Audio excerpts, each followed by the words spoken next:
You're watching K News HD.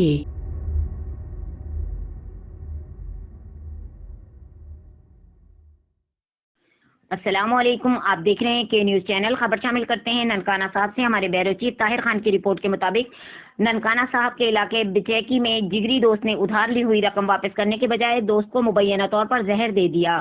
گھر کا واحد کفیل چھن جانے سے اہل خانہ دربدر کی ٹھوکریں کھانے پر مجبور ہو گئے۔ پولیس تھانہ بڑا گھر واقعہ 27 روز بعد ملزم کو گرفتار نہ کر سکی۔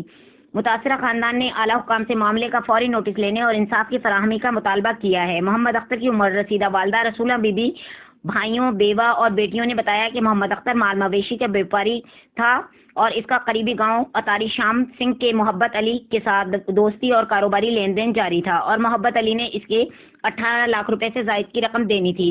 محمد اختر کی والدہ اور بیوہ کے مطابق 1 فروری کو دونوں رحیم خاں گئے اور وہاں سے کچھ مویشی خرید کر لائے اور انہیں اٹارنی شام سنگھ اتار لیا۔ انہوں نے الزام لگایا ہے کہ محمد اختر نے جب محبت علی سے 18 لاکھ روپے بقایا کی واپسی کا تقاضا کیا تو انہوں نے مبینہ طور پر سر درد کا بہانہ کر کے زہریلی گولیاں کھلا دیں، جس سے محمد اختر کی طبیعت خراب ہو گئی، جس کے بعد وہ محمد اختر کی رات گئے تشویشناک حالت میں ہمارے گھر کے قریب چھوڑ کر چلے گئے۔ انہوں نے یہ بھی الزام لگایا کہ محمد اختر نے مرنے سے قبل اپنی والدہ رسولہ بیوی، بھائی محمد اکمل اور چچا بشیر احمد کو بتایا کہ اسے محبت علی نے رقم واپسی کا تقاضا کرنے پر دھوکے سے زہر دے دیا ہے، جس کی وجہ سے اس کی طبیعت خراب ہو رہی ہے۔